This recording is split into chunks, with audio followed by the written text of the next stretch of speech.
Hey guys, welcome back to my YouTube channel. Today we are back with part 2 of answering your football questions. We did part back a couple weeks back and I love doing that video. So today we're back with part 2. We got the hot take series. We got this going on as well. So I cannot wait for this. Shout out to everybody who submitted their question. I post them on the community tab, man. So look out for that. About once a week, I'm either doing a hot takes video or answering your football questions video. So if you guys want to be featured in one of these, but you never see the post, just look out for the community tab around once a week. But yeah, man, everybody who submitted their question, I cannot wait to get to them. I saw some really good ones over here. Again, if your question was not featured in today's video, do not be sad, do not be discouraged, because we're going to be doing this a lot throughout the upcoming months and weeks and years, hopefully. So yeah, man, enough yapping. Let's start answering some of your football questions. I cannot wait to get into this. First up, if you could take one player from an opposing team to add to Barca Squad, who would it be? That is a fantastic question, bro. And the second I read it, two players popped into my head instantly. The first one is Rodri, obviously at Man City, the best pivot in the world right now.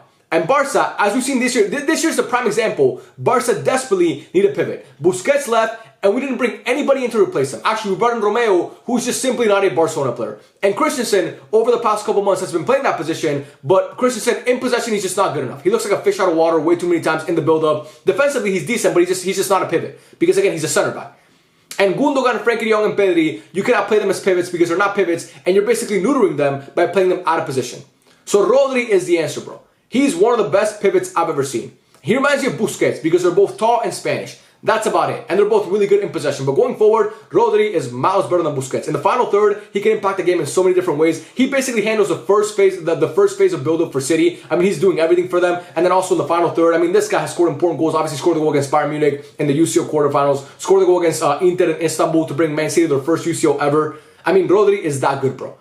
Defensively, he has some weaknesses, but still, he's good defensively, in my opinion. Especially this year, he's kind of picked it up a little bit. So when I look at Rodri, bro, I see a guy who's going to be sitting at that table with Busquets, Casemiro, Mataus, Kante, Makelele, with those guys. The best pivots in history. Rodri is going to sit at that table. And right now, some people have been saying he's the best player in the world. I wouldn't go that far, but I think he's definitely top 10. But yeah, to me, it would be Rodri. That's the first guy. And the second guy, this is going to be kind of a boring answer, but it's Kylian Mbappe, bro.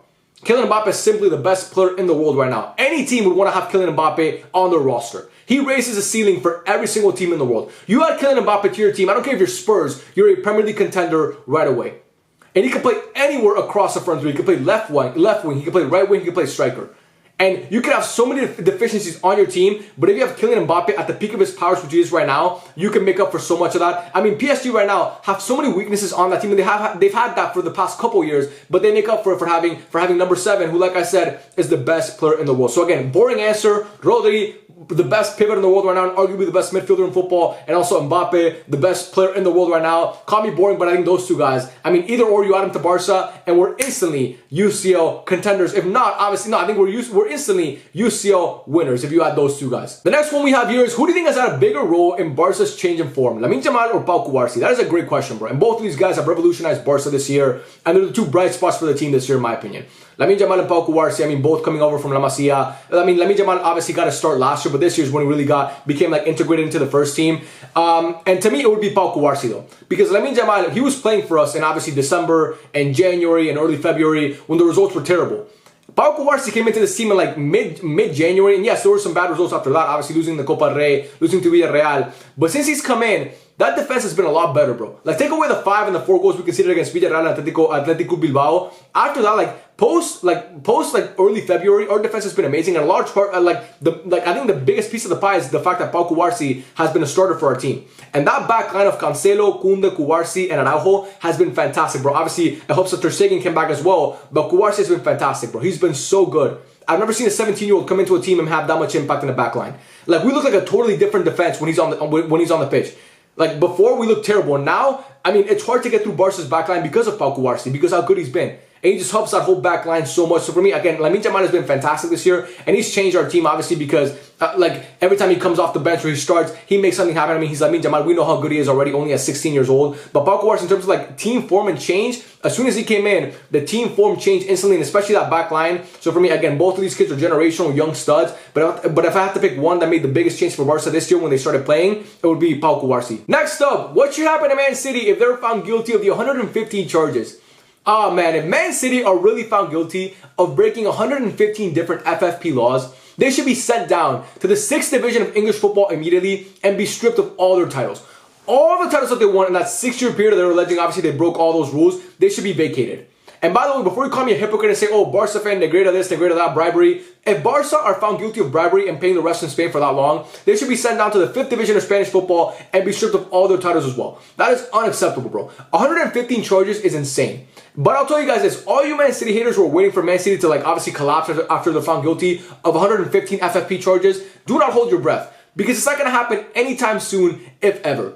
Those owners have too much power and too much influence, bro. And they are not cooperating with the investigation whatsoever. Nottingham Forest and Everton, they had one charge and they cooperated with the investigation throughout.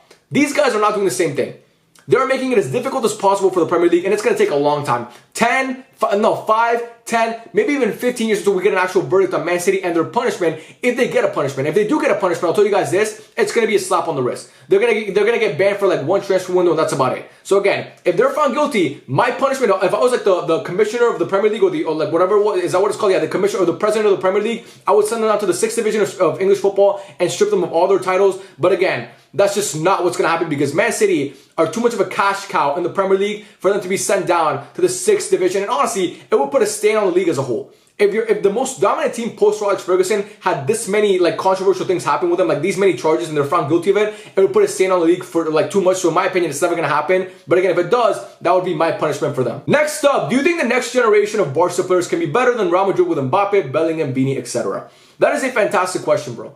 I think both, call me crazy, but I think both Barca and Real Madrid's young cores are some of the best in Europe, if not the two best. And they're both very comparable. Obviously, you mentioned it with Real Madrid, Mbappe, Bellingham, Vini, Rodrigo, Arda Güler, if he plays even, like if he starts playing more, Tchouaméni, Camavinga, Militao. I mean, their young core is fucking insane. And all those guys, Valverde, I think he's like is Valverde like 26? I mean, he's still fairly young as well. All those guys are so good. And Barca, obviously, we know, Fermin, Pedri, Gavi, Lamine Yamal, Pau Cubarsí. I mean, Araujo's still young, Koundé's still young, Balde's still young. Barca's young core is amazing. And that's not to mention the guys in La Masia, like Arnau Pradas and Pau Prim, who are going to come up to the first team next year and immediately make an impact because both of those guys are really good. So Barca's young core, that's what we like. That's our pride as fans. Barca's young core is what we take pride in as fans. So I think both of them are very comparable. Now, which one's going to be better? We're obviously going to wait to find out. But both of them are close, man. And that's exciting for me as a Barca fan, but as a Spanish football fan, because I want to see Spanish football get back to being the best league in the world. And with these two teams, the two biggest in the world, in my opinion, Barca and Real Madrid, with these two young cores and what they have. I mean, Bellingham going up against Pedri, who's better? Mbappe versus Lamine Yamal. That's not really a debate, but you know, it could happen at one point. I mean, that's exciting for me. So again, I think both of the young cores are very comparable. If I have to pick one, again, I'm biased, but I would say Barca. But Real Madrid's young core is nothing to laugh about, bro. They're fucking stacked as well, and that's not to mention. Oh, I forgot to mention Endrick as well and Roque for us. I mean, that's gonna be must-see TV. But yeah, man, both of them are amazing. The next question: do you think Pep will ever come back? Absolutely not. Why would he, bro? Why would Pep Guardiola come back to dysfunctional, broke Barcelona when he's currently at Man City, the richest club in the world? He can pick any player he wants. He has the best players in the world at his disposal at all times. I don't see why. Like, look, bro, my dream is for Pep to come back. I would love for Pep to come back. It's just really not going to happen, though, guys. I wish it did. It's not going to happen. Pep, first of all, he's made too much money in football to deal with that stress. He wants to just chill right now and win his UCLs, win his trebles, which he can do at City for the rest of his life. And he can win his Premier Leagues. And if Man City do get charged, Pep will leave and he'll go to another rich team. Pep does not need that. He does not need Barca's headache right now. Barca are a headache right now. Yes, we have La Masia, and that's great.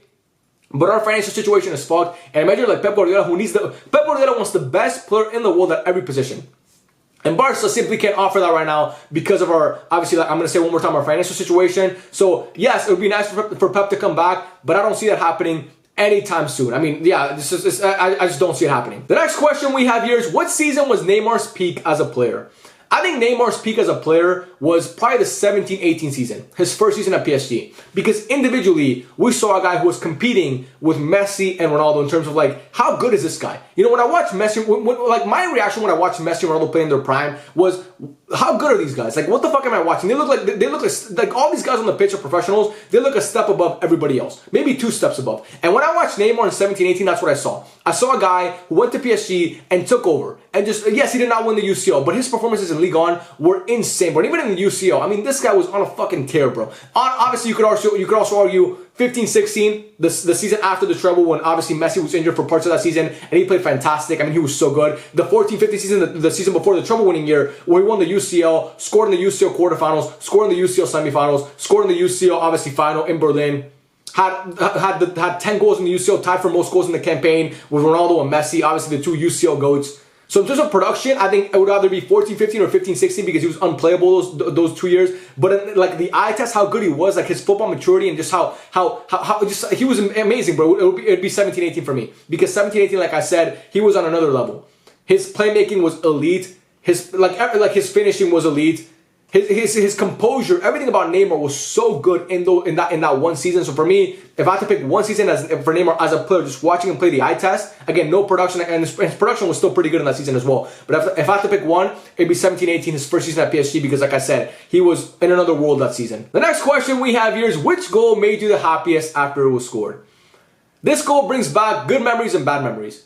I was sitting in my couch. I remember like it was yesterday. I got home from school. I left school early actually that day. And I came home to watch Messi and Barcelona play Liverpool in the first leg of the UCL. And when Messi scored that free kick, I've never screamed a goal harder in my life. I was on cloud 9, bro. It had been 5 years since my team won the UCL, and I was like, oh my god, we're gonna go to the UCL final. We're gonna play either Ajax or Spurs in a UCL final with this fucking alien at the peak of his powers who just scored arguably the best free kick I've ever seen. And he dominated this whole game. And, you know, obviously we know what happened the week after, like a week from that day. Barca lost to Liverpool at Anfield, which is obviously depressing for me as a fan. But that goal, you can ask anybody that knows me. Messi's World Cup win, like the penalty that Montiel scored, I yelled that shit. When Barca won the UCL in Wembley and in Berlin and in Rome, all those goals, like the second goal, Messi's second goal, David Villa for the third goal, and obviously Neymar for the third goal, I was fucking jumping up and down, making a fool of myself, but I was never happier. I was never more excited. I never smiled more than after watching Messi score that free kick against Liverpool, because that to me would have been the crowning achievement, and that would have been number 6. I'll say it 1,000 times, I'll say it again today. That one would have been number 6. And, you know, obviously we know what happened a week after. That was like the change in emotion from a week to, like, from that day to like a week later was crazy, bro. I went from being like the happiest I've ever been as a fan of football to being the saddest and most depressed I've ever been. But that's just football for you. 1 week you're on cloud 9, the next week you're fucking depressed. But that's why we love it so much, the emotions and the roller coaster. But yeah, if I had to pick one goal, it would be that one, Messi's free kick, the 3-0, the third goal against Liverpool in the first leg in 2019. The next question we have here is, who do you think is gonna win the Euros? I'm gonna make a full prediction for the Euros, obviously when it comes around like in the summertime. But answering right now, like in March, after like this international break that we're having, and after watching the football, I'm still a big fan of France. But I know they lost to Germany on the weekend, but again, France is just too good. I like England as well, but I don't like their manager whatsoever. My two main contenders, and obviously I'm pretty much stating the obvious, are England and France. Those squads are ridiculous, bro. England's squad is insane, but again, their manager sucks. I'm not a big fan of Gareth Southgate whatsoever. I think he plays a terrible brand of football. He does not know how to utilize his players to maximize their ability. And France, I mean, I like Deschamps as a manager, and that squad is insane. Kylian Mbappe, like I've said, I'm glazing Kylian Mbappe in this video. Best player in the world. And your depth is crazy, bro. Your depth is insane, and defensively, they're so good. So for me, I would say France because I think they're the best national team in the world, period. I would pick them to win the World Cup in 2026 because they're that good. But I think England have a good chance as well. But if I had to pick a dark horse, I would say Italy, man. I think Italy this year are a dark horse, but I do think they have a good enough team to actually go back-to-back. I think Italy, again, people are saying dark horse because obviously Italy won the last Euro, but they almost didn't qualify for this one. And I think Italy can come into this tournament and shock some people because I do think they have the capability in the squad and the manager to maybe go back-to-back. But again, if I had to pick like between the two favorites, England or France, I would definitely say France because I think their squad is too good. And when you have Mbappe in an international tournament, we know that guy comes through every single time. The next question is, which team was Pep's best team? That is a fantastic question, bro. Like, if you're asking me for like individual seasons, obviously for me, it's 08-09 Barcelona, the sextuple winning team. Pep Guardiola is, to me, the best manager of all time. Obviously, we know what he did at Barca, like I mentioned, those 4 years was amazing. At Man City, what he's doing currently is insane. At Bayern Munich, never won the UCL, but those teams were always so good, man. And they lost to just teams that, I mean, he lost in the semifinals, I think, 3 times. I mean, those teams were good. But Man City, obviously, like I mentioned, with treble winners and won 4 Premier Leagues in a row, or about to win 4 in a row, or 3 in a row, whatever it is. He's won everything. He's won everything, bro. But his best team, in my opinion, is 08-09. That team played a brand of football, and even also you could argue 10-11 was amazing as well. That team that won the double in Wembley, but 08-09 is the best because that's simply the best football, the best club team of all time is Barcelona in 08-09. The squad quality that he had is the best I've ever seen in my opinion. That starting 11 is as good as you'll see in your life, and also the way that they just dominated every competition is second to none. I mean that final in Rome. thoroughly outplaying Cristiano Ronaldo, Sir Alex Ferguson, and those guys, Man United, who were arguably the best team in the world before, like after Barca was Man United. And people thought even Man United was better than Barca at the time because obviously they were the defending European champions and they had won, 2 straight Premier Leagues at that point, and obviously were on their way to winning. Actually, no, they had won 3 because they won it before the UCL final. So, and then to go into that stadium in Rome and to spank them around, beat them 2-0, and they never looked close to beating us in that game. It's just amazing. So for me, if I had to pick one, it would be Barca 08-09 for sure. The next one, rank these 4: Saka, Foden, Cole Palmer, and Jamal Musiala. This is extremely easy to me. Number 1 is Phil Foden. Number 2 is Bukayo Saka. Number 3 is Jamal Musiala. And number 4 is Cole Palmer. As players, that would be my ranking. Look, I think Jamal Musiala is fantastic. I think Bukayo Saka is a little bit better, and he's proven it, obviously, in Arsenal, in a tougher league, which, again, it's kind of like a corny argument, but I do think that matters. And I think Jamal Musiala is fantastic, bro. I think his ceiling is one of the best players of this generation. But right now, from what I've seen so far, I think Foden is better. I think Foden is so good, bro. I think Foden, like, in those pockets of space that he finds, and like his ability to like play on the half turn is just insane. And he's just such a good player, bro. Has been arguably a top 3 player on the best team in the world. That's how good Phil Foden is. It's hard to shine on a team like Man City, and Phil Foden is shining on that team. So yeah, for me, he'd be number 1. I'd put Saka 2. I'd put Jamal Musiala 3. And Cole Palmer, he's great. He's a really, really good player. He's going to be good for many years to come. But he's just, to me, he's not in the class with those other 3 guys right now. Couple more here. Do you think Barca will win another treble in the next 5 to 10 years? The thing with Barca is that when we win like trophies, we win them big. When Barca won the UCL, Barca have 5 UCLs in their history. They've never won the UCL and not won the league the same year. When Barca win the UCL, they also win the league. Barca don't do this shit where like they win the UCL and they finish 3rd or 4th or 5th, or they get knocked out in the round of 32 of the Copa del Rey. When Barca win the UCL, it always comes with a league title, and sometimes twice it came with the Copa del Rey as well. So if any team is going to win a treble, it's Barcelona because they have the treble pedigree. The first Spanish team ever to win a treble and the first team ever to win a sextuple. Do I think Barca will win a treble in the next 5 to 10 years? I'm not going to say yes, but I'm not going to say no. I'm going to cop out here and pussy out because I really don't know what to say. I hope so. I hope Barca win another treble in the next 5 to 10 years. But I'll be happy with just a UCL. Give me a UCL and I'll be happy. I don't even need a fucking treble, bro. Just bring me a UCL. Bring me number 6 and I'll be happy. But if you put a gun to my head and you ask me, will Barca win a treble in the next 5 to 10 years? I mean, if you would have asked me back in 2015, will Barca win another treble in the next 10 years? I would have said 100% yes. And we had Messi and we didn't do it. So now that we don't have Messi, do I think we can win another treble? It's far-fetched, but I'm going to say yes because, again, I'm a delusional fan, and just let me be. Next up, if Cruz carries Germany to a Euro this summer, you think he should be in the GOAT midfielder conversation up there with Xavi, Iniesta, Modric, and Zidane? He's already up there for me. Toni Kroos is in that conversation for me. He sits at that table with those guys that you mentioned. Now, is he at the head of the table? No, but Toni Kroos is he's been one of the best midfielders in the world for the past decade, and he's continued to show it every single year. This year and last year, he's been one of Madrid's best players at an advanced age. Even in the UCL winning season back in 2021, fantastic, bro. Luka Modric gets all the praise in that midfield, and rightfully so, because Luka Modric is fucking Luka Modric, one of the best of all time. But Toni Kroos is right there with him, and I think Toni Kroos is highly underrated. I think he's at that table already. There's a guy who's won everything you want him to win in football. He's won 2 trebles, one with Bayern Munich, he's won 1 treble, sorry. Real Madrid's never won a treble. Silly me, I thought Real Madrid actually won a treble. He won 1 treble, obviously, with Bayern Munich, won a World Cup with Germany, and now he can win the Euros after coming back, like after retiring from international football and coming back and winning a Euro with Germany, and their first Euro in how many years for Germany? I don't think Germany haven't won a Euros in many years. So if he can do that, then yeah, he's already in that conversation to me, but it will kind of give him more, it will put more of a spotlight on him, and more people will start having those conversations like I am right now. And then finally, the last question here, with Lotion or without? That is a great question, bro. I'm not gonna lie to you, I've never been a big Lotion guy. Never. I don't like the way it feels. I just don't like the way it feels. It's like sticky to me, and it's just messy. I just don't like the way it feels. So I've always been a more dry guy. I'm just dry. I just go in there and kind of like, I'll probably spit on my finger or my hand and kind of just tug one out like that. But never with Lotion. If you stayed until this point of the video, you got a bonus one here because that was more information that I wanted to give. But I do want to say I appreciate you guys who stayed all the way into the video, and you guys got a laugh out of this one, hopefully. But yeah, I don't use Lotion at all. I think it's super messy. But yeah, man, I love every single one of you. Thank you so much for everybody who submitted a question. If your question was featured in today's video, then congratulations. Thank you so much for obviously giving me content to use. And if your question was not featured, I apologize, but I promise you it will be featured at some point later on in this series. But yeah, man, thank you guys so much for watching. I love every single one of you. Thank you guys so much for the support on the channel throughout this whole past month or 2 months or whatever it's been. It honestly means the world to me. And yeah, man, I'll catch you guys on the next one. Peace out.